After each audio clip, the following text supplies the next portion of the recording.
마가복음 3장 13절.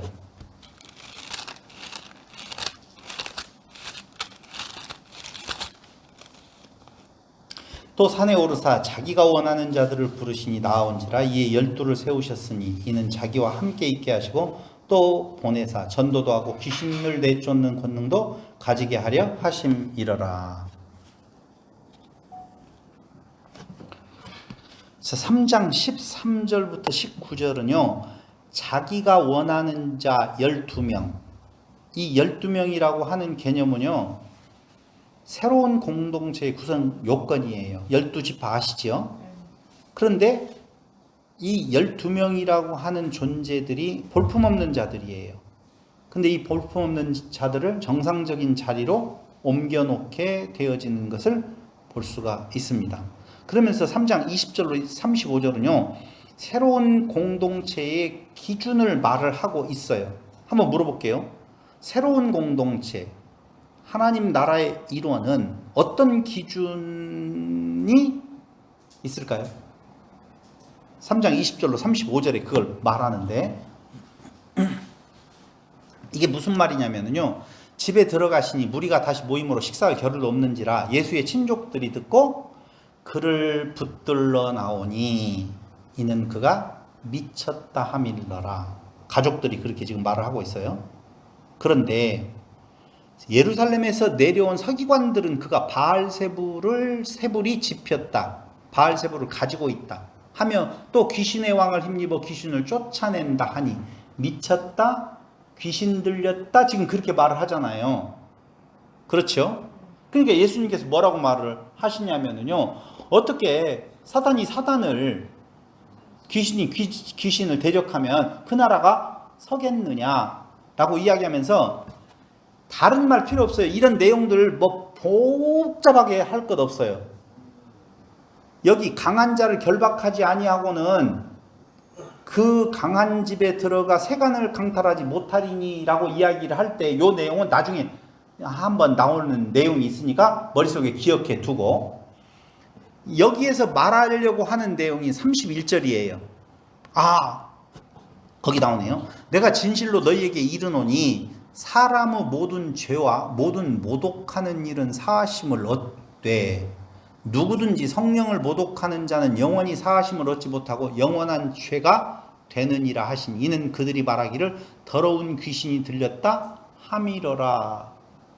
자, 우리 많이 알고 있는 구절이잖아요. 가족들이 와서요, 일단 미쳤다고 그래요. 또 예루살렘에서 내려온 서기관들은요, 귀신의 힘이다 라고 말을 할 때 예수님께서 성령을 모독하는 자 사함 없고 영원한 죄가 되어진다라고 말을 하지요. 그러니까 예수님은요, 일단 가족들과 기존 체제로부터 배척당하는 부분이 있어요. 가족들에게도 배척당했고 기존 체제에 주도적인 역할을 하고 있는 세력들로부터 예수님은 배척을 당하셔요. 그런데 그러면서 하시는 말씀이 뭐냐면요, 성령을 모독하는 자 사함 없고 영원한 죄가 된다. 그럼 성령을 모독한다는 게 뭐예요? 성령이 없는 자. 자, 성령은 뭐라고 제가 앞에 그 앞전 시간에 말씀을 드렸어요? 깨끗한 영이라고 그랬잖아요. 그러니까 지금 예수님의 육적인 가족과 예루살렘에서 내려온 자들은 깨끗한 영이 아니라 더러운 영에 소속되어 있는 자들이죠. 속해 있는 자들이라고 볼 수가 있다는 거예요. 그렇잖아요. 그럼 성령을 회방한다, 모독하는 자는 영원히 사하심을 얻지 못한다. 그럼 가족들이 왜 미쳤다라고 했으며 왜 서기관들은 그가 귀신 들렸다라고, 귀신의 왕을 힘입어서 귀신을 쫓아낸다라고 왜 말하느냐 그 말이에요. 예수님께서 지금 귀신을 내어 쫓고 많은 이적을 지금 행하셨었을 때 많은 무리들이 따라오는 것을 시기하고 질투해서 가족들은요, 가만히 보니까 저러면 안 되는데 왜 무슨 일을 저지르려고 하는 거야. 가족들의 염려는 여러 가지로 있었을 거예요. 저러다가 사람들의 관심거리가 되어져서 로마로부터 미움을 당한다라고 보면 저거 어떻게 될까? 또 기존 지배 체제로부터 혹시 해코지는 당하지 않을까 염려하는 입장에서 좀 미쳤어. 왜 그래? 아, 그러지 마. 기존 체제에 대항하지 마. 지금 그럴 수 있잖아요. 그런 의미에서 그랬고, 또 기존 체제의 지배자들은 저 귀신의 힘을 입어서 지금 저런 일들을 하고 있는 거야 라고 말을 한다 그 말이에요. 그럴 때 예수님의 이야기에 대한 내용은 그걸 뭘로 보느냐? 성령을 모독하는 것, 깨끗한 영을 모독하는 것이다 그 말이에요. 그럼 깨끗한 영은 말씀드린 대로 무엇을 말해요? 성령을 말한다고 했어요. 죄송해요. 질문 잘못했어요. 깨끗한 영이라고 하는 것은 자기를 부인하고 자기 십자가를 지는 것. 다시 이야기해서 기존 지배 체제하고는 다른 가치관에 있는 거예요. 이해됐어요? 그러니까 야, 세상에서 성공주의 신학이라고 하는 내용, 그리고 하나님은 우리가 잘 되기를 바란다라고 하는 육체적인 개념에 대한 내용, 이런 내용들, 그리고 그들의 지배체제를 더욱더 공고히 하는 것을 위하여서 이 그리스도 안에 새로운 가족 구성원으로서의 사람들은 무엇하는 거예요? 자기를 부인하게 되어지고 자기 십자가를 지는 것에 대한 내용인데, 그걸 무엇한다는 거예요? 부인하면 성령의 모독죄가 되어진다는 것이죠. 사함없고 영원한 죄가 된다. 아주 간단한 이야기예요. 이렇게 복잡하게 써놓지 않아도 돼요. 다시 말씀드리면 율법을 통하여서 자기 낮아짐의 모습을 보는 자, 깨끗한 영의 작용이에요. 근데 그 율법을 통하여서 그 조항을 만들어 놓고 그걸 지킴으로 말미암아 지킨다라고 말하면서 자기의 의를 드러내는 자, 더러운 영의 작용이라니까요. 그러면서 그게 옳은 거라고 주장하는 자, 성령을 모독하는 거라니까요. 이상한 행동들이 나오는 것을 부정하면 성령 모독죄라고. 아니에요. 그런 거 아니라고요. 전혀. 가치관의 문제를 지금 이야기를 하고 있는 거예요. 그럼 가족과 체제로부터 배척당한 예수는 새로운 공동체를 선포하는데 새로운 공동체의 구성 요건은 무엇이냐 그 말입니다. 봐봐요. 지금 예수님께서 앉아 계시고 예수님 주위에 모여 있는 자와 그 밖에서 있는 자가 있어요. 그 밖에서 있는 자는 육체의 가족들이에요. 그 가족들은 우리 아들이 왜 그래? 아니 우리 다 지금 그러고 있단 말이에요. 미쳤어. 충분히 이해되죠? 미쳤어. 안에 있는 사람들은 미쳤어가 아니라 이 행하신 이적을 인하여서 마음에 둔단 말이에요. 그들은 새로운 가족이에요. 그런데 그 새로운 가족의 기준을 예수님께서 뭐라고 말을 하냐면요, 하나님의 뜻대로 행하는 자라고 이야기를 해요. 그럼 하나님의 뜻대로 행하는 자는 무엇이냐? 성령을 인정한다라고 하는 개념이 되겠죠. 그럼 성령을 인정하고 하나님의 뜻대로 행하는 자, 나는 내 일을 행하러 온 것이 아니라 아버지의 뜻을 행하러 왔다라고 말하죠. 그 아버지의 뜻을 행하러 온 예수님은 무엇을 하셨냐면요, 십자가에 죽으셨다 그 말이에요. 자기를 부인하는 삶을 살았다 그 말이죠. 그러니까 그게 아니야 라고 말하는 자, 예수 믿는 것은, 더 쉽게 이야기할게요. 예수 믿는 것은 잘 되려고 하는 거야. 모든 문제 해결의 열쇠야. 예수 믿는 것이. 그게 오늘 한국 교회의 미안해. 거의 많은 교회들이, 아니다 그렇게 말하면 또 실망하니까, 극히 일부분의 교회들은 그것이 신앙인 줄로 알고 그 신앙 안에 있어야 된다고 하면서 인간의 의를 드러내라고 하잖아요. 어떤 교회들이? 극히 일부분의 교회들이. 극히 그 일부분의 교회들이 바로 성령을 회방하는 자, 모독하는 자라 그 말입니다. 그런데 교회가 그 복음을 선포하지 않아요.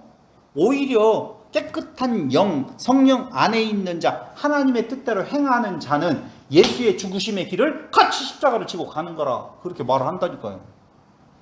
그러니까 지금 밖에 있는 가족의 안위라든가 그걸로 인하여서 예수가 문제가 되어지면 자기들도 문제가 되어지잖아요. 이해가 안 되는가 봐요. 아니 예수가 대역죄인으로 죽으면 가족들은 무사해요? 무사하지 않을 거 아니에요. 그러니까 저렇게 하다가 잘못되어서 우리 집안까지 문제가 생기면 안 되는데 저 미쳐서 빨리 나와! 아들아 계속 그 길을 가라. 혹시 우리 집안에 잘못된 일이 온다 할지라도 너의 그 바른 길을 나는 응원한다. 이루지 않는다니까요. 그러니까 밖에 지금 가족이 왔습니다. 그러니까 예수님께서 뭐라고 말해요? 누가 내 가족이냐?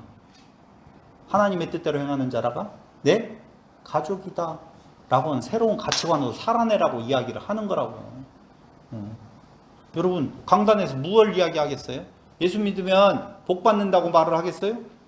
예수 믿으면 복 받는 것이 아니라요, 복 받은 결과가 예수를 믿게 되어진다. 그 예수를 믿게 되어진다는 말은 신뢰하고 동의하는 것이 아니라 그 믿음을 내 것으로 만들어서 나의 가치관의 변화로 살아내는 것, 살아가는 것, 그걸 말한다라고 몇 번이고 지금 이야기를 하잖아요. 그래서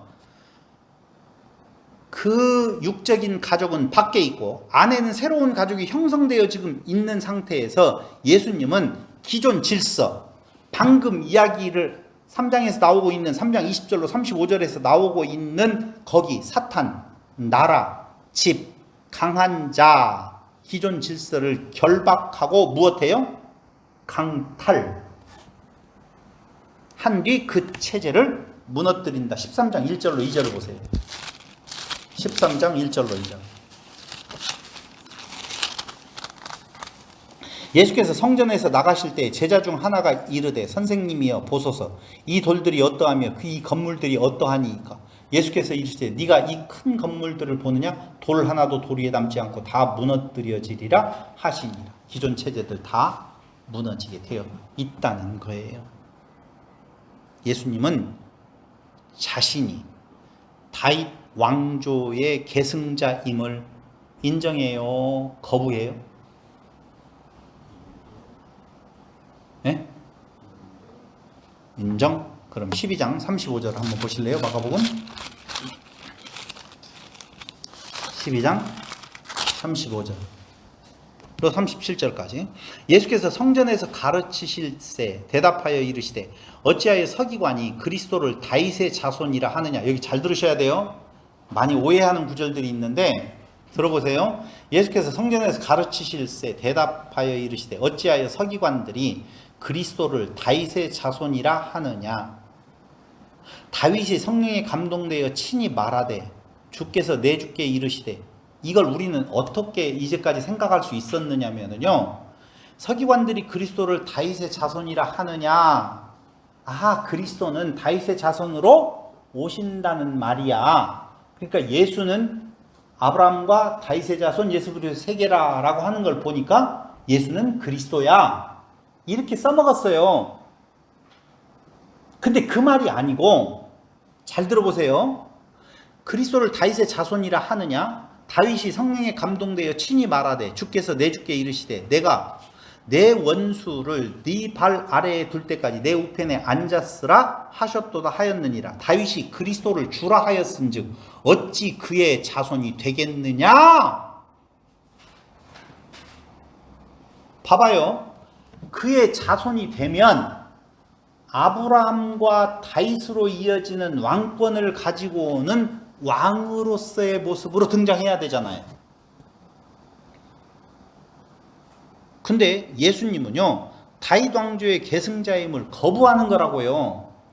나는 그 왕권을 소유하고 온 자가 아니야. 다윗이 그리스도를 주라 하였은즉 어찌 그의 자손이 되겠느냐. 어찌 그가 가지고 있는 그 왕권을 가지고 온 자가 되겠느냐. 그럼 뭐예요? 다윗 왕권이 있고, 보세요. 다윗 왕권이 있어요. 좋은 거예요, 나쁜 거예요? 좋은 거라고 말해주세요. 좋은 거라고 말해주세요. 좋은 거죠? 그런데 여기 어찌 그의 자손이 되겠느냐? 그의 자손으로 오면, 아브라함과 다윗의 자손 예수 그리스도의 세계라고 했잖아요. 그럼 그 자손이 되면 그 좋은 다윗 왕권이 세워져야 될 거 아니에요. 그래서 기다렸어요. 유대인들은 무엇으로? 다윗 왕국을 다시 일으켜 세울 메시아를. 그런데 예수님은 어찌 다윗의 자손이 되겠느냐 반문이에요. 그거 아니다. 부정하는 거라고요. 그러니까 이 내용은 내가 메시아야, 왕권을 가지고 온 메시아야, 아니 그 말을 하려고 하는 것이 아니라 내가 세울 왕의 나라는 그 정치적인 나라가 아니야. 다른 거야. 그러기 때문에 다윗이 나를 주라 말한 거야. 전혀 다른 거야. 라고 지금 부정하고 있는 거라고요. 그래서 정리해서 말하면은요, 우리는 율법이라고 하는 것을 중심에다 놓고 성령과 더러운 영. 자, 성령과 더러운 영 대립이죠.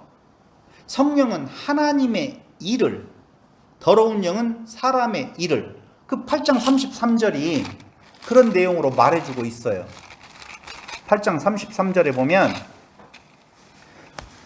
예수께서 돌이키사 제자들을 보시며 베드로를 꾸짖어 이르시되 사탄아 내 뒤로 물러가라. 네가 하나님의 일을 생각하지 아니하고 도리어 사람의 일을 생각하는도다. 이렇게 말하잖아요. 이게 무슨 말이냐면요, 이미 앞에서 너희는 나를 누구라 하느냐 베드로가 대답하여 이르시되 주는 그리스도시니이다 하매 이에 자기의 일을 아무에게도 말하지 말라 경고하시고. 왜 경고하신다고요? 죽어야 되니까. 착각하니까 주님 그리스도이십니다 라고 이야기할 때에 정치적인 메시아로 어떻게 오해하니까. 그러니까 하나님께서는 베드로로 하여금 선포하게는 해요. 소리로써. 의미는 그렇게 안 받아들인 거예요. 그런데 그 선포에 대한 내용 누구 거라고요? 하나님의 거예요.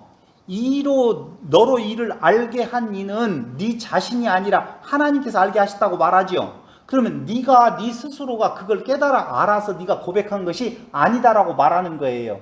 근데 그 스피커를 빌렸어요. 하나님께서. 뭐라고요? 주는 그리스도시니이다 라고 하는 스피커 역할을 했어요.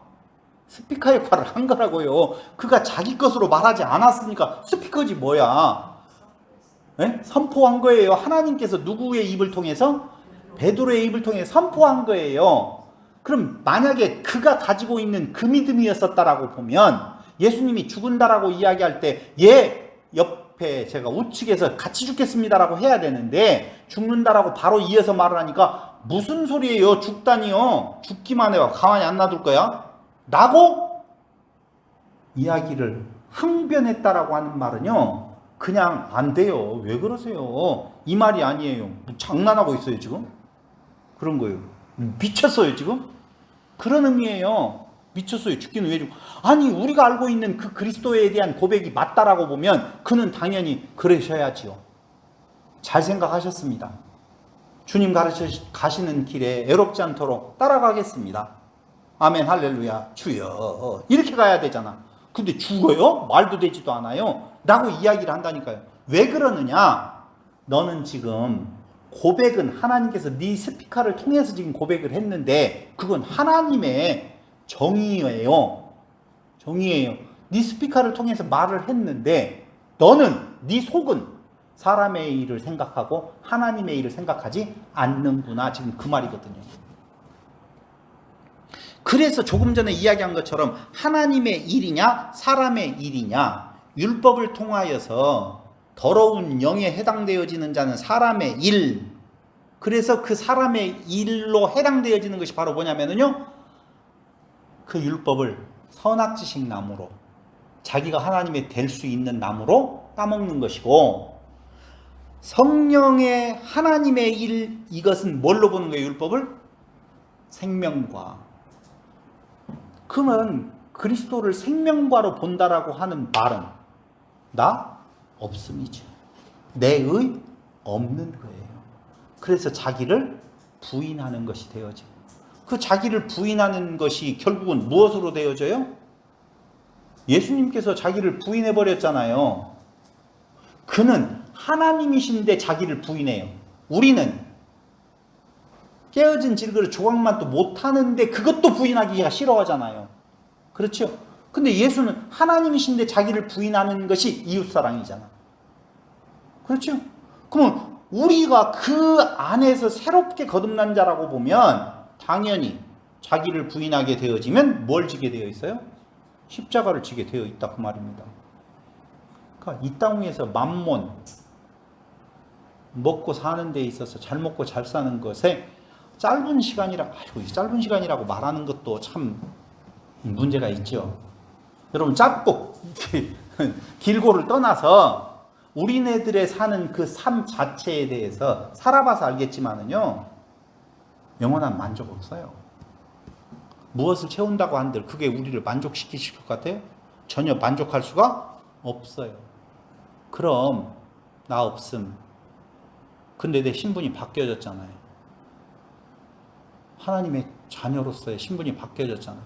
하나님의 아들은 그 이웃을 위하여서 자기 목숨을 내어놓는 십자가를 지는 거라니까요. 봐봐요. 로마에 있는 성도들아, 너희들이 지는 그 십자가는 당연한 거야. 그게 잘못된 거 아니야.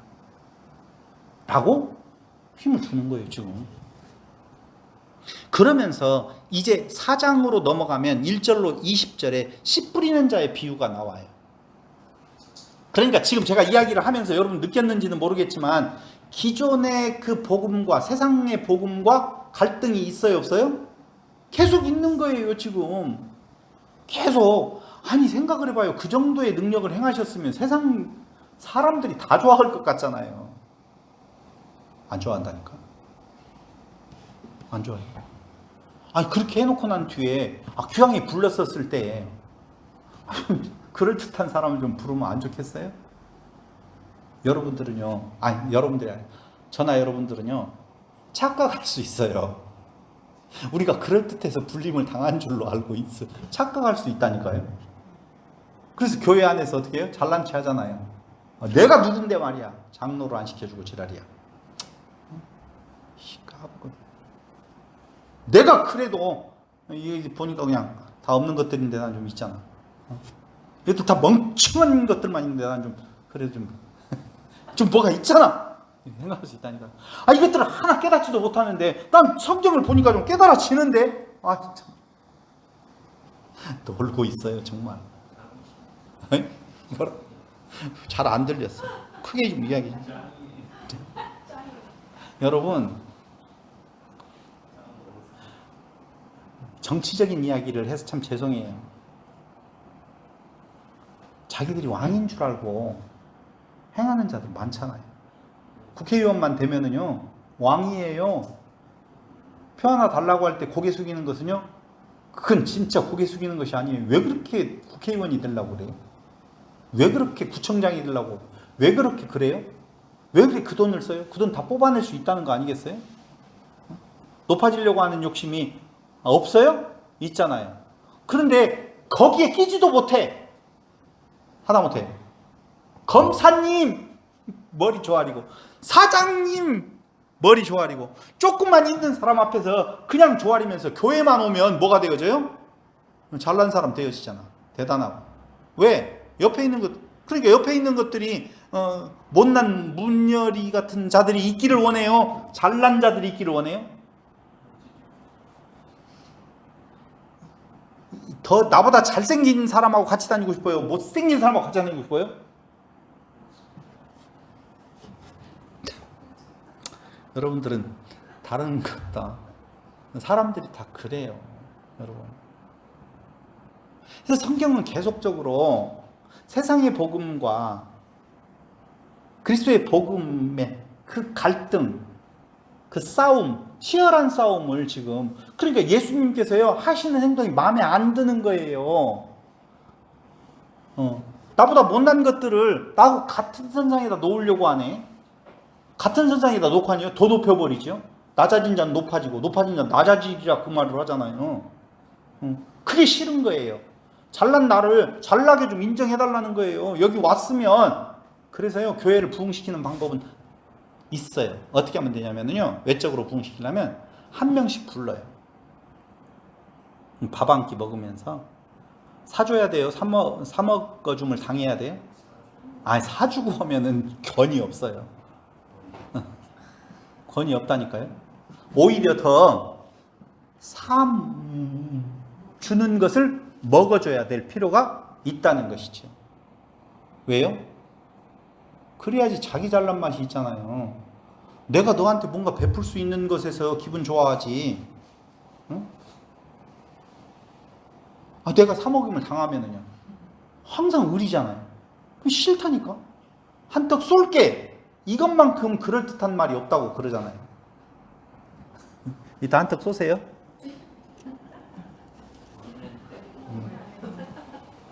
한턱 쏘시기를 바랍니다.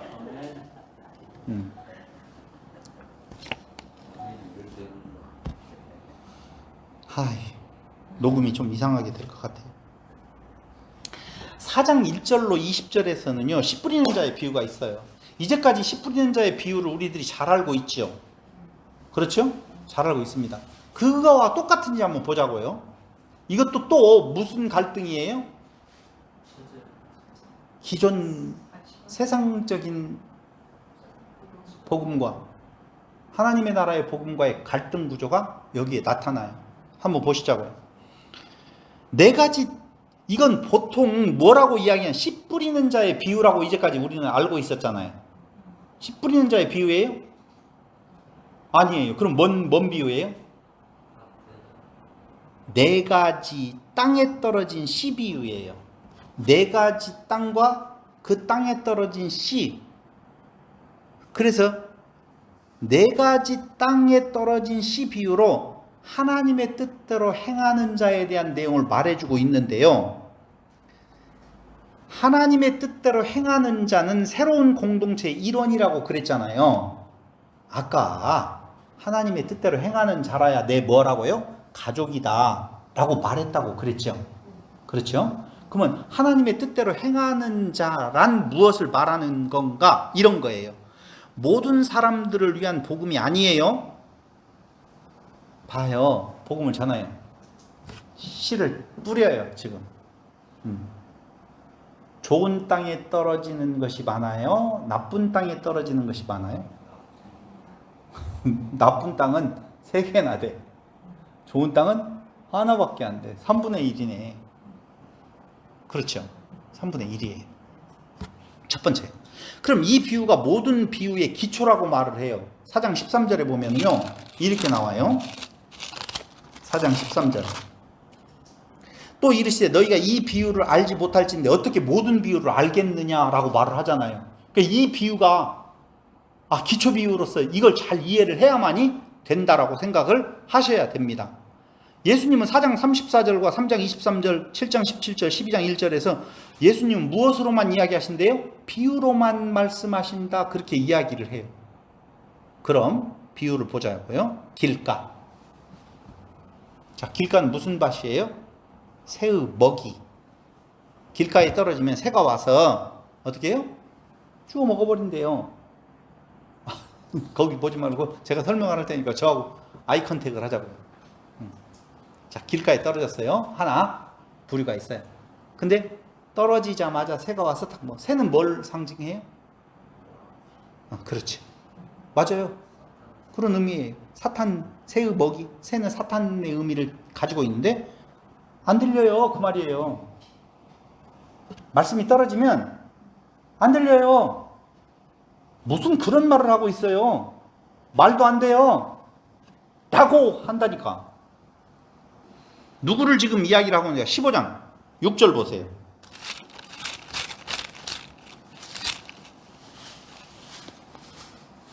15장 6절로 15절까지 보면은요, 명절이 되면 백성들이 요구하는 제대로 죄수 한 사람을 놓아주는 전례가 있더니 밀란을 꾸미고 누구를 놓아주기를 원하느냐. 12절 빌라도가 또 대답하여 이르되 그러면 너희가 유대인은 왕이라 하는 일을 내가 어떻게 하랴. 그들이 다시 소리를 지를 때 그를 십자가에 못 박게 하소서. 자, 이 내용으로 보아서 15절까지 쭉 하면 들려요 안 들려요? 예수님의 이제까지 행하셨던 말씀들, 가르치시는 내용들, 행하셨던 표적들, 이적들, 제자를 부르시는 내용까지가 제대로 그리스도로서 메시아로서의 들렸다 안 들렸다? 안 들렸다. 예수를 잡아 죽여라 지금 그러고 있다는 거예요. 안 들리는 자. 그거 무슨 밭에 비유하고 있다고요? 길가밭. 두 번째 돌밭. 잠깐 관심을 두다가 환난과 핍박이 오면 뿌리가 없어서 금방 말라버린다 그 말이에요. 14장 27절 50절. 이거 언제다 이거? 14장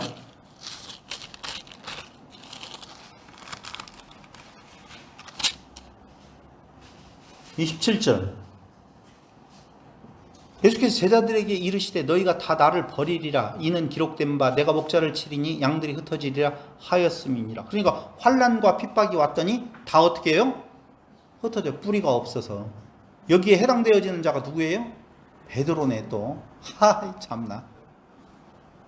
66절로 72절에서도 마찬가지로 똑같이 나와요. 66절에 보면 베드로는 아랫뜰에 있더니 또 나오잖아요. 베드로의 모습을. 무슨 밭? 돌밭. 세 번째 가시떨기밭. 요것은요 말씀이 떨어지면 좋아해. 근데 만몬 물질 만능주의에 빠져서 세상의 염려, 재물의 유혹, 그 욕심들에 의해서 더 자라나지 못하는 모습이에요. 누구에 해당될까요? 성경에서 찾아보면 10장 17절로 23절에 나온 부자 청년. 팔아서 다 나누어줘라. 좋았는데 거기에서 걸리네. 10장 35절로 37절 야고보와 요한. 무엇을 말해요? 누가 우편입니까? 누가 좌편입니까? 라고 하는 내용으로 물질 만능주의, 만몬, 더 높아지고자 하는 모습, 이런 자들이에요. 자, 가시떨기까지 봤죠? 맞네. 다 해당되어지네. 그런데 마지막 하나 남았어요. 좋은 땅. 30배, 60배나 100배가 되었다라고 말하지요. 그런데 나는 도대체 어떤 땅이고 싶은 건가? 라고 질문하고 싶어요. 길까? 그냥 처음부터 부진해버리고 끝내버린다 라고 하는. 아마 제일 많은 숫자는 가시밭이 아닐 건가? 재물, 만몬, 이것에 걸리는 경우가 굉장히 많을 거라고 생각을 해요. 그럼 이 비유를 듣고 있는 자들은 도대체 누구냐 그 말이에요. 열둘이라고 이야기하는데 무명의 제자들이에요. 사실은 예수를 따르는 사람들이에요. 공동번역에 보면 그렇게 나와요. 예수 주위에 둘러있는 사람들이라고 표준세변역은 나와요. 함께한 사람들이라고 개역과 개역개정에는 나와요. 그들이 12제자와 함께 비유의 뜻을 물었어요. 이 비유는 무슨 비유입니까? 라고 물었어요. 다시요. 12제자가 물은 것이 아니라고요. 누구가 물었느냐면요, 12제자와 함께 있었던 예수를 따르는 사람들, 예수 주위에 둘러있는 사람들, 예수와 함께한 사람들이라고 하는 내용. 그러니까 이렇게 보시면 돼요. 세 부류가 있는데 하나는 제자들이 있어요. 또 하나는 함께한 사람들이 있어요. 또 하나는 외인들이 있어요. 근데 외인은요, 예수와 함께 있지만 예수님을 감시하러 온 예루살렘에서 온 사람들일 거예요. 같이 있기는 있는데 전혀 다른 목적으로 지금 앉아 있어요. 그런데 또 한편으로 함께한 사람들이 있어요. 그런 외인이 아닌 쪽에. 그리고 12제자가 있다는 거예요. 그런데 예수님께서 이렇게 말씀하시죠. 비유로 말하는 이유. 무엇 때문에 비유로 말한다? 깨닫지 못하게 하려고 라고 말해요. 근데 이걸 어디에서 인용한 말이냐면요. 이사야 6장 9절로 10절에서 인용한 말인데 돌아와서 용서받지 못하게 하려고 라고 해요. 보세요. 예수님께서 비유로 말하는데 그들이 깨닫지 못하는 것은 흔히 이렇게 말을 했어요. 저도 예전에 어떻게 들었냐면 자기의 욕심이 가로막아서 안 들린다. 안 들리게 되었다. 이렇게 이야기를 하는데 아니에요. 애시당초 못 듣게 하시는 거예요. 거기에 그렇게 나와 있어요. 이사야서에도 그렇고 지금 4장 11절로 12절에 깨닫지 못하게 하려고. 그렇다면 제자들은 알아듣고 깨달았다고 보아야 하는가? 라고 질문하고 싶어요. 그렇죠. 6장 52절, 7장 14절로 18절, 8장 17절, 21절, 8장 33절.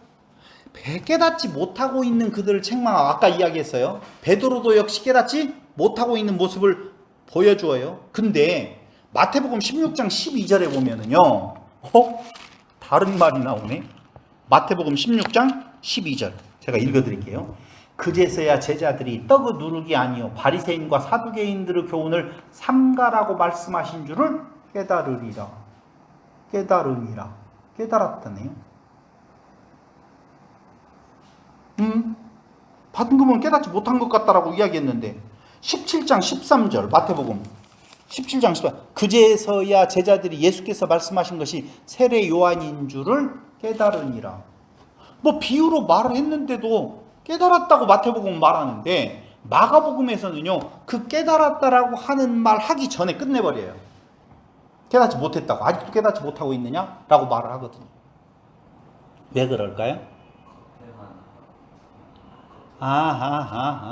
그렇게 말할 수도 있겠지요.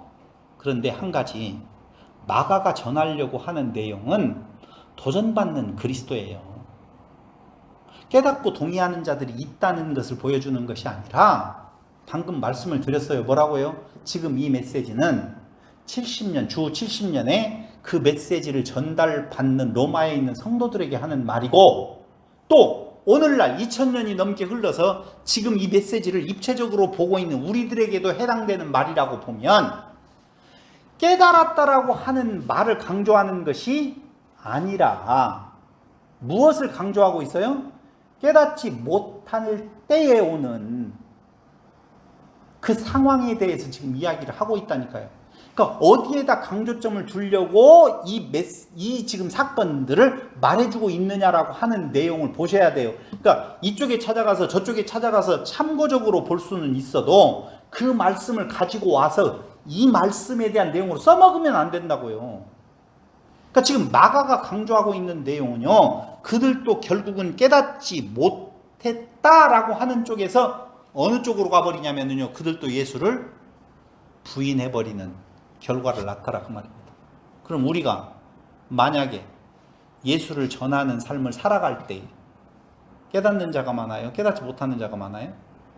못하는 자가 당연히 많죠. 결국 제자들은 높은 자리에 올라가려는 마음으로 다툼이 있었으며 9장 33절로 34절에서 나오죠. 어린아이들을 천시했어요. 10장 13절에요. 예수님의 죽으심에 항변했어요. 베드로의 고백을 통하여서 나타나는 거죠. 8장 32절에 결국은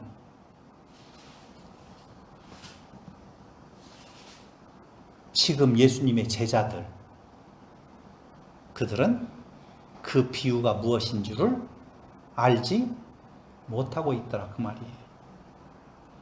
그들은 끝까지 예수를 지금 예수님이 말씀하시는 그 옥토에 심겨진 씨, 옥토밭이라고 하는 내용, 그 밭이 지가 갈아서 되는 것이 아니라니까요. 결국은 무엇하게 만들어요? 깨닫게 하시는 하나님의 역사로 말미암아 열매를 맺어가게 되어지는데, 그 맺어진 열매는 어떻게 드러나게 되어 있느냐? 자기 부인, 십자가를 지는 모습으로 드러나게 되어 있다. 4장 21절을 보실래요? 마가복음 4장 21절.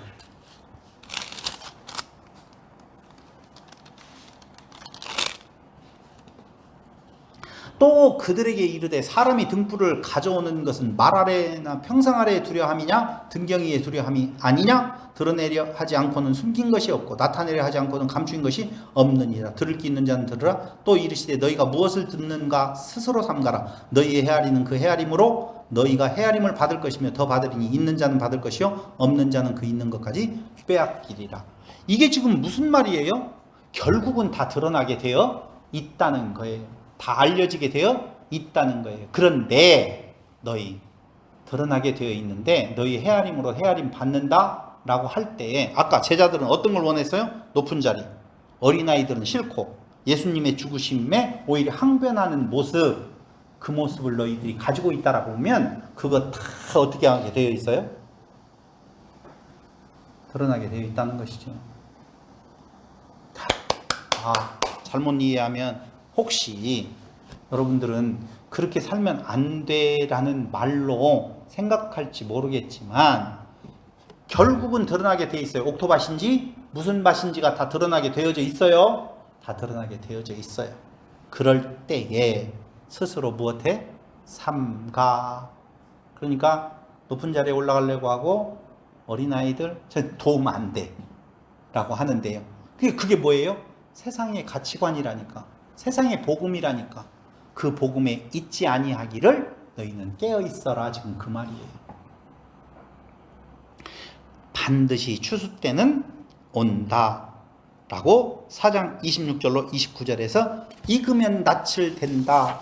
그런데 하나님의 나라는 사람이 씨를 땅에 뿌린 것 같으니 그가 밤낮 자고 깨고 하는 중에 씨가 낯을 자라되 어떻게 그리 된지를 알지 못하느니라. 땅이 스스로 열매를 맺되 처음에는 싹이요 다음에는 이삭이요 그 다음에 이삭의 충실한 곡식이라 열매가 익으면 곧 낯을 대나니 이는 추수때가 이르렀습니다. 반드시 추수때가 온다라고 말을 하고 있어요. 지금은 비록 십자가를 지는 삶이 당연히 새로운 공동체에게 있어질 삶이지만 최종적으로 얻어지는 결과물이 있는 거예요. 자, 이 대목에서 이제 추수 때가 온다 그 말을 해요. 언제가 추수 때인가? 죽고 난 뒤에 그곳에 가서 칭찬이 있다는 말인가? 아니에요. 그 말이 아니에요. 여러분, 거둬질 추수 때가 되어지는 그 결과물은 무엇으로 나타나게 되어져 있느냐? 우리 지금 삶의 현장에서 나타나요. 그 뭐라고 말해요? 이 땅 위에서 몇 배로 거둔다고 이야기를 하잖아요. 가족이라고 하는 내용이 지금 밖에 있는 그 육신의 가족이 아니라 더 많은 가족이 생긴다라고 말을 하잖아요. 그게 거두어지는 열매란 말입니다.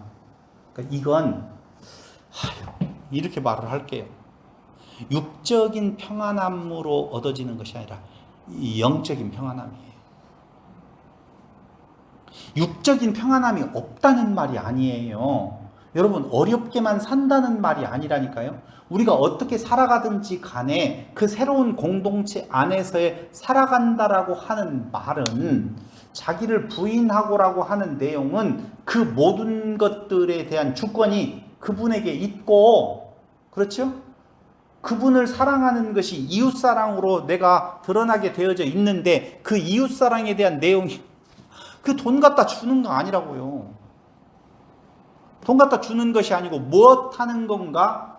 이 땅 위에서 살아가는 데 있어서 정말 중요한 것은 방금 성공주의 신학에 뿌리박고 있었던 그들의 모습, 어린아이들을 싫어하는 모습, 이러한 모습들,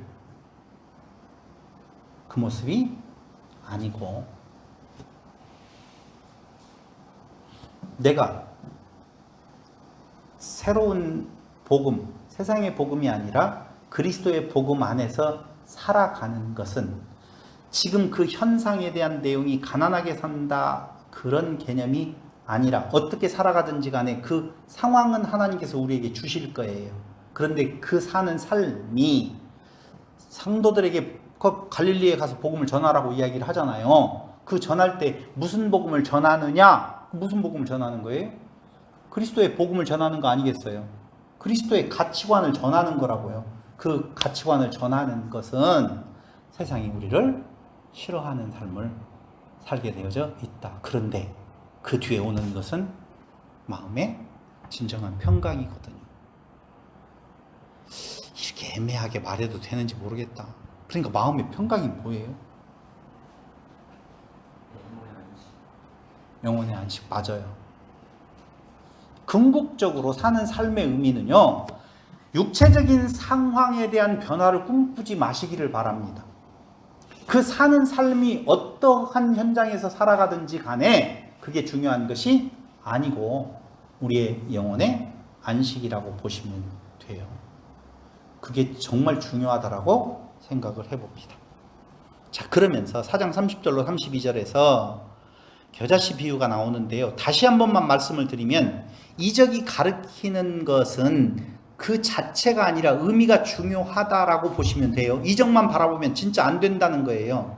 그러니까 이적, 기적과 병 고치는 사건은요, 예수님의 초월성이나 예외성으로 그리스도임을 증명하는 의미만 있는 것이 아니라 예수님의 무슨 성? 초월성과 예외성, 그분은 다른 분이었었다라고 하는 것을 증명하는 의미만 있다면, 그게 아니라 만약에 그렇게만 있다면 한 번으로 족하고 한 번만 말해도 되고 두어 번 하면 되는데 엄청나게 많은 분량을 그렇게 말하는 것은 이적 자체가 목적이 아니라 그 말입니다. 만약에 오늘 우리가 이적을 행한다면 어떻게 되어져요? 좋아요? 나빠요? 여러분들에게 이적을 행할 수 있는 능력을 드리겠습니다. 그러면 다 같이 와예요. 왜 그러세요? 시작.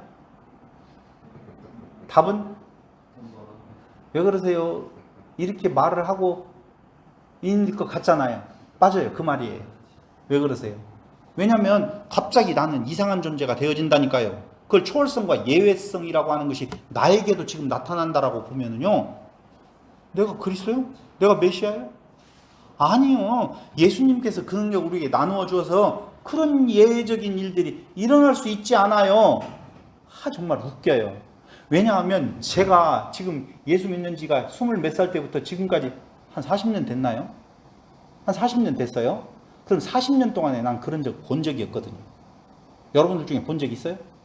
예수님이 행하신 이적을 행하는 현장을 본 적 있습니까? 한 명도 없죠? 누구도 있다고 말할까 무섭네. 있다면 제가 뭐라고 말할 것 같아요? 미쳤다.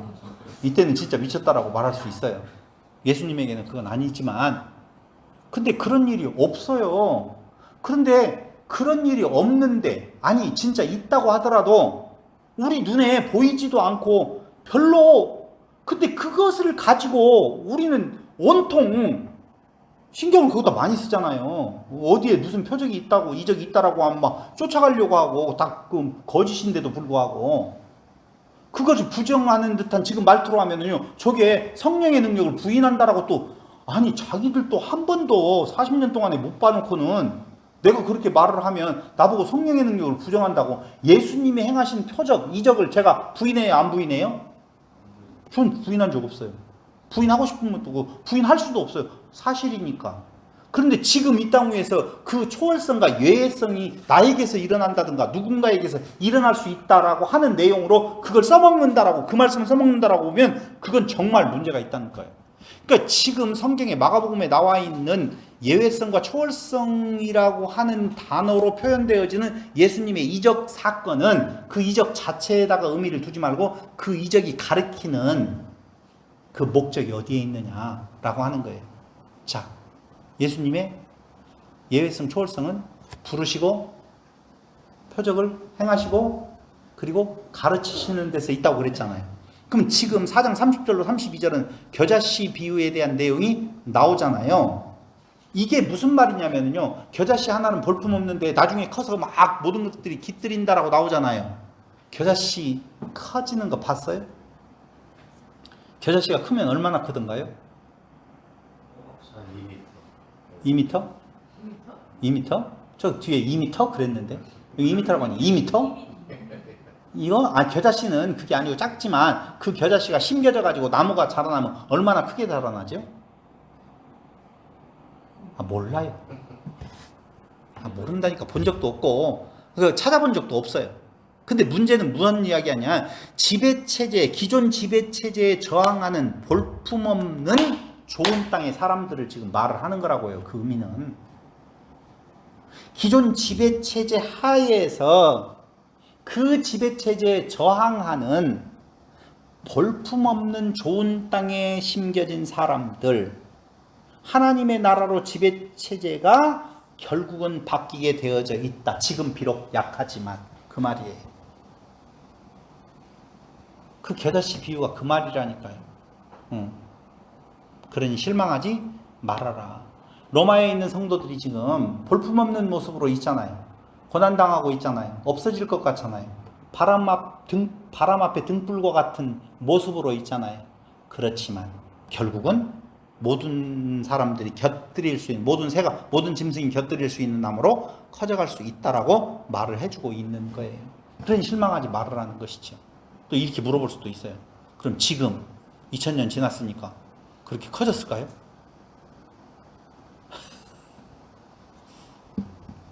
여러분 대단한 거예요. 사실은 이런 복음이 증거되어지는데 그 복음이 좋다고, 세상 복음이 아니라 그리스도의 복음이 좋다라고 목숨 내놓는 자들도 있잖아요.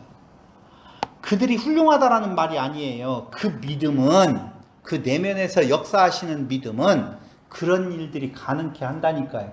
봐봐요. 우리는 여기에서 한 가지 아셔야 될 것이 있어요.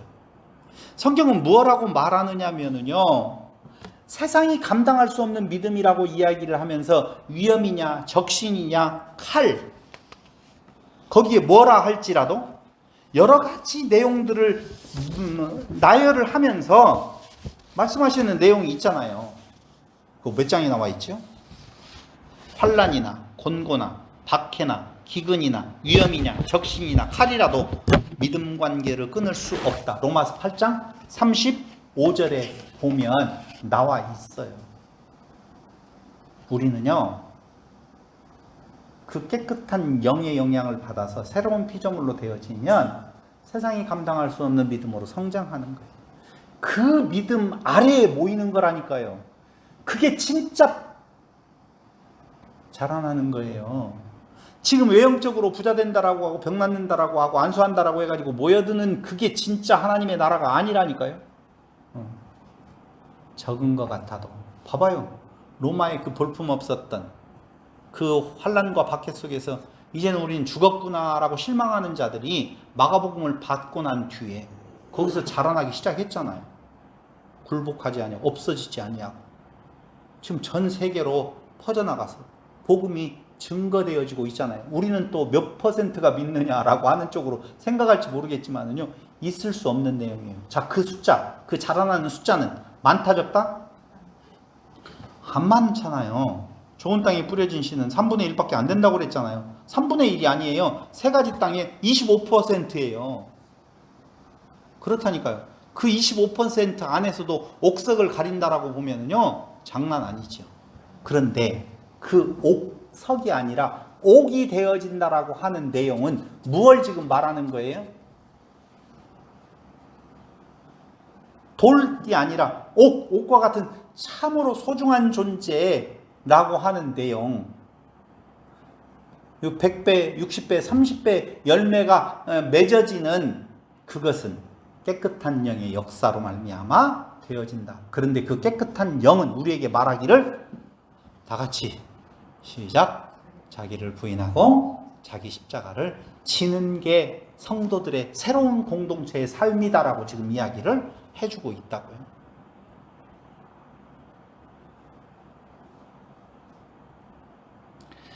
이렇게 비유를 말하고 난 뒤에 4장 33절로 34절에서 비유로 말씀하시고 제자들에게 해석해 주시지만 알아듣지를 못해요. 그러니까 아직도 알지 못하며 깨닫지 못하느냐라고 하는 말을 하시는 그 예수님의 말씀은요, 절망 같지만 희망이 있다. 왜? 너희들이 지금 깨닫지 못하는 거 당연해. 내가 깨닫게 해 줄 거야 라고 하는데요.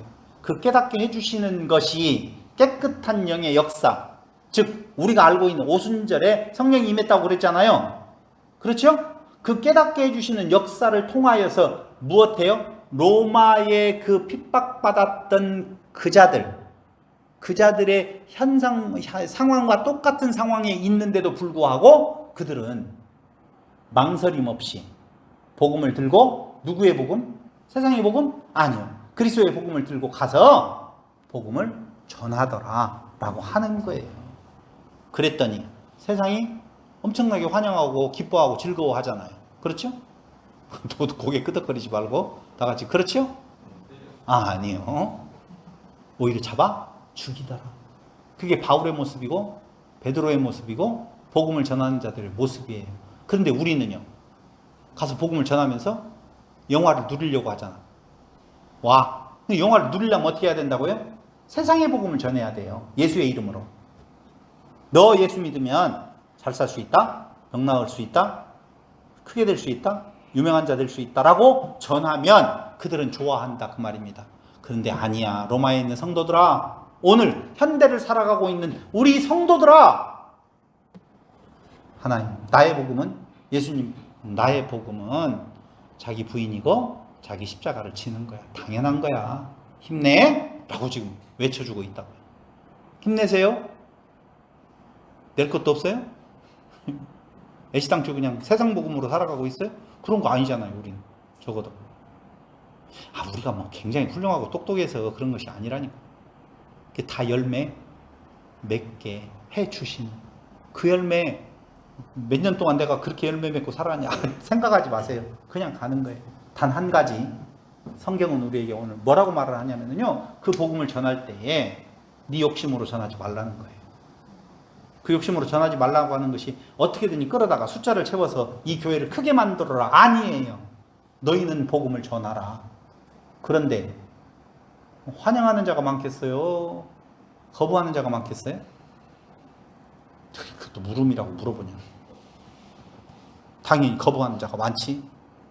맞아요. 그래서 신발의 먼지를 떨으라고 하는 거예요. 그것이 많지 않을 것 같았으면 그런 이야기 할 것도 없어요. 그런데 네 힘으로 네 숫자를 채우기 위해서가 아니기 때문에 복음을 전하고, 무슨 복음? 그리스도의 복음을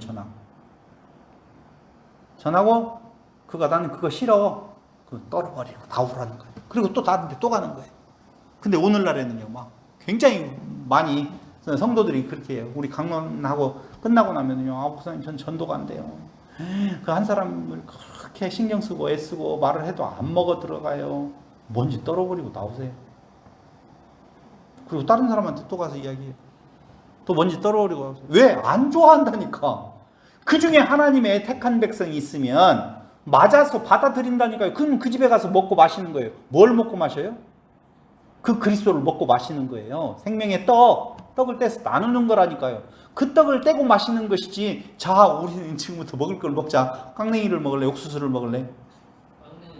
둘 다 먹을래요? 그러면서 먹고 마시자라고 하는 내용이 아니라는 거예요. 그리스도 떡을 떼자 그 말이에요. 그게 만찬이에요. 예수님의 만찬과 헤롯의 만찬 자리에서 누가 죽어요? 요한이 죽잖아요. 예수님의 만찬 자리에서는요, 볼품 없어요. 화려하지도 않아요. 없는 데에서 만들었어요. 그런데 사람을 살리잖아요. 우리들의 만찬 자리는요, 볼품 없어요. 세상이 추구하고 있는 내용 아니에요. 그런데도 불구하고 예수의 떡을 전함으로 말미암아 그 떡으로 말미암아서 풍요로움이 있어요. 열매가 맺어지고 있어요.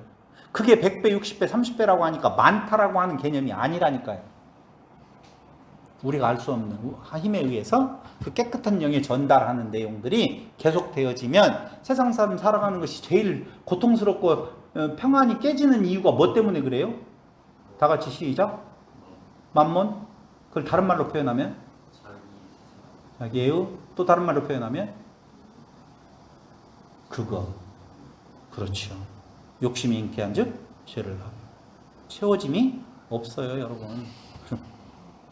다 욕심이에요. 자기를 드러내려고 하는. 왜 돈 벌려고 그래요? 한턱 쏠게 하려고 돈 벌려고 하잖아요. 아닌가? 쏘는 거 없어요? 절대? 있어서 쏘기만 하고 살면 얼마나 좋겠어요. 와, 대단하다 라고 하잖아요. 아니, 그렇게 땅이 많은데 또 땅 사서 그렇게 고속도로를 거기까지 내면 어떡해.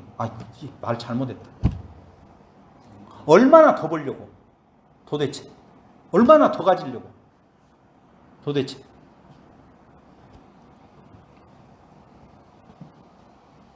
그런데 그걸 떠나버린다니까. 신앙이라고 하는 것을 현세에 지금 두 다리를 서서 가는 것을 떠나버리고 무엇로 가고 있는 건가?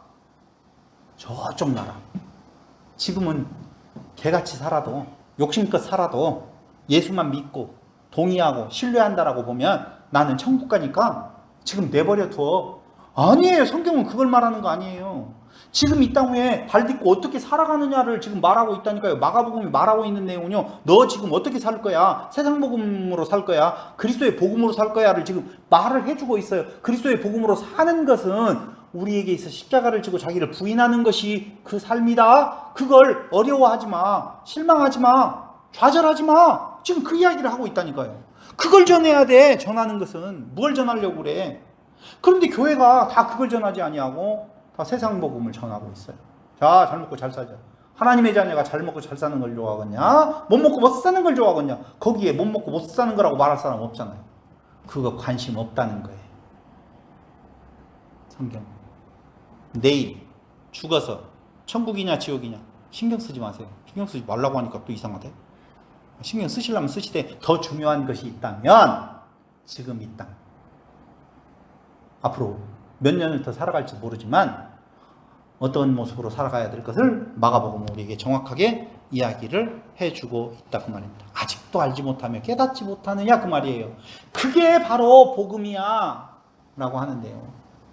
그러니까 알지 못하고 깨닫지 못하느냐 그런 자들이 말하는 내용은 뭐예요? 죽으시면 안 됩니다. 누가 좌의정 우의정할까요? 누가 더 높은 자리에 올라갈 수 있어요? 응? 이렇게 항변하는 것이라 그 말입니다. 잘 죽으셨어요. 내가 우측에 같이 갈게요. 우의정 좌의정이요? 예수님 분명히 말씀하시잖아요. 누가 우의정 좌의정이라고? 이 땅 위에서 얼마나 더 고통받고 살아가느냐가 우의정 좌의정을 결정하는 거다. 그럼 이쪽에서 고통받고 살아가는 거 많이 고난당한 많이 낮아질수록 더 높아진다라고 하니까 맞아. 많이 낮아져서 어떻게 하자? 많이 높아짐을 담보받자. 말도 되지도 않는 이야기예요. 그걸 말하려고 하는 것이 아니라 그 말입니다. 너희 복음 안에 있는 자들이, 그리스도의 복음 안에 있는 자들이 이 땅 위에서 살아가는 자는 욕심 잉태해서 높은 자리에 가려고 하는 것이 아니라 자기를 부인하고 낮은 자리에서 사는 삶, 그게 진정 그리스도인으로서의 사는 삶이다 라고 말해주는 거예요. 그때 오는 기쁨이 얼마나 기뻤으면 바울이 위대하다고 말하는 거 아니에요? 나는 그리스도에는 자랑할 것이 없다고 말하지 않느냐 하는 것입니다. 그 말씀을 많이 해야 되는데 시간은 자꾸 가고 있고 별 수 없이 다음 주 평안교회 세미나에서 이어서 말씀드리기로 하고 마칠까 합니다. 배터리가 떨어져서 카메라도 꺼졌어요. 왜?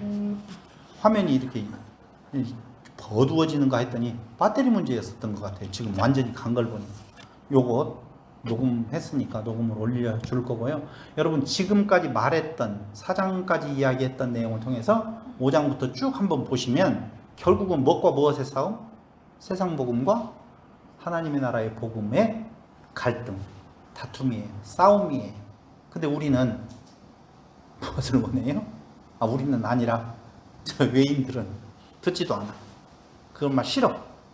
또 좋았어. 모습을 보니까 예수님 나 믿을래요 라고 했는데 믿을수록 뭐가 고난이 오네. 그러니까 막 환난과 핍박이 오네. 이거 뿌리가 내리지 않아가지고 그냥 떠나버려요. 근데 잘 믿고 뿌리를 좀 내린가 했더니 여러 가지 만몬, 먹고 사는 문제에 대해서 걸리는 것이 굉장히 많다고 그 말입니다. 왜 이렇게 믿고 사는데도 불구하고 내 삶은 이렇게 안 나아지는 거야? 여러분 나아지든 안 나아지든 그 현상의 변화를 꿈꾸지 마시기를 바랍니다. 그건 어떤 현상이 있든지 간에 상관없어요. 아니 로마에 있는 성도들이 각기 삶의 현장이 달랐을 거 아니에요. 일률적으로 똑같은 상황으로 예수님께서 약속하신 거 아닐 거 아니에요. 그럼 뭐예요? 그 상황에 대한 내용이 각자 자기에게 나타나는 상황은 다를지 몰라도 그 그리스도의 복음 안에서 살아가는 사람들이라고 보면 자기를 드러내는 것이 아니라 부인하는 삶을 살아질 것이고 살아낼 것이고 그리고 십자가를 지는 그 삶이 그에게서 나타나. 십자가는 뭐예요? 이렇게 물어보는 분들도 계실 거예요. 예수님의 십자가 생각하시면 돼요. 봐봐요. 이렇게 설명을 해줘야지 그냥 좀 시원할 거야. 1000억이 있어. 1000억이 있으면 잘된 거예요? 잘못된 거예요? 성경적으로 보면 여러분 그 잘못됐다고 말하는 거 아니에요. 그렇죠? 1000억이 있는데 끝없이 2000억까지 더 모으고 싶어져. 그런 사람 있을 거 아니에요. 1000억이 있는데 500억을 뚝 잘라서 어딘가에 썼어. 여러분 그건 십자가예요? 아니에요? 이렇게 제가 형이하학적으로 이야기를 지금 해야만이 여러분들이 제대로 인식이 될 것 같아서 안심이 될 것 같아서 하는 이야기예요. 여러분 결국은 자기 십자가를 지는 건 이웃사랑에 대한 실천이에요. 예수님께서 그 이적을 행하시고도 어디로 가요? 조용히 쉿 하면서 가시는 이유는 무엇 때문에 그래요? 당신이 죽어야 되기 때문에 그래요. 아니면은 알려라야. 더 나팔을 불어라야. 내가 그랬다라고 좀 말 좀 해라야. 그러면 예수님 따르는 자들이 야, 저 정도의 능력이면 우리의 왕이 되어서 우리의 소원을 들어줄 거야 라고 그 죽지 않는 길로 갈 거 아니에요. 그러니까 예수님은 그 능력을 행하시고도 조용히 하라고 해요. 근데 어떤 사람은 또 그렇게 말해요. 조용히 하라고 했는데도 말을 했잖아. 그럼 예수님은 조용히 하라고 하는 뜻인데 예수님의 뜻대로도 안 되고 또 말을 했다라고 하면 어떻게 되는 거야 도대체? 예수님은 그런 능력도 없네? 여러분 그렇게 보지 마세요. 그 능력을 행했는데도 불구하고 그 능력을 본 바리새인들과 서기관들은요, 그 능력 행하시는 자 본체를 보는 것이 아니라 자기들이 귀하다라고 기준이다라고 생각하는 것을 어긴 것을 통하여서 잡아 죽이려고 하는 거예요. 근데 그들이 원하는 것으로 어떻게 해요? 가주는 것이잖아요. 우리 삶도 마찬가지예요. 우리 삶에 있어서 그리스도의 복음 안에 산다라고 하는 것이 자기를 부인하고 자기 십자가를 진다라고 하는 내용은 내가 그 권한이 없어서가 아니라 있는데도 불구하고 어떻게 해요? 더 나보다 약한 자를 위하여서 그 권한을 다 쓰지 아니하는 삶, 그게 십자가를 지는 삶이라니까요. 이렇게 하다 보면 꼭 돈 이야기하는 것 같다니까. 불안하지요. 돈 있는 사람은 나눠 써야 될 것 같고, 이거 정말 어떻게 하라는 거야. 그냥 안심시켜줄게요. 아니 돈 이야기 아니니까. 돈 이야기 좀 될 수도 있어요. 아니요, 아니니까 걱정하지 마시고 내 삶에 있어서 가치관, 방향성, 어디로 가야 될 것인가에 대한 내용을 예수의 행적을 통하여서 오늘 우리에게 보여주고 있는 마가복음, 이어서 다음 시간 넘기겠습니다. 기도드리겠습니다. 고마우신 아버지 하나님, 우리에게 오늘 마가복음을 통하여서 그리스도의 복음 안의 삶과 세상의 복음 간의 그 다툼이 얼마나 치열한 것인가 우리 안에서도 이미 알고 있습니다. 하나님, 아무것도 아닌 존재인데 우리를 하나님의 자녀 삼아주시고 그 자녀로서의 영광을 누리는 것이 자기를 부인하고 자기 십자가를 지는 삶이라고 말씀하고 있습니다. 로마에 있어서 성도들이 그 고난과 고통 속에서 갈 길을 모르고 헤매고 있었을 때 그리스도의 삶을 통하여서 어떤 것이 참 복음 안에 사는 모습인지를 가르쳐줌으로 말미암아 그들에게 새로운 힘을 주었던 것처럼 오늘 우리도 마가복음을 통하여서 이 땅 살아나가면서 이 땅 위에 두 발 딛고 살아갈 때 참으로 그 무엇으로도 우리와 그리스도와의 맺은 그 사이를 끊을 수 없는 그 믿음의 소유자들이 되게 하여 주시기를 예수님의 이름으로 기도드립니다. 아멘. 마쳤습니다. 수고하셨습니다. 안녕히 계세요.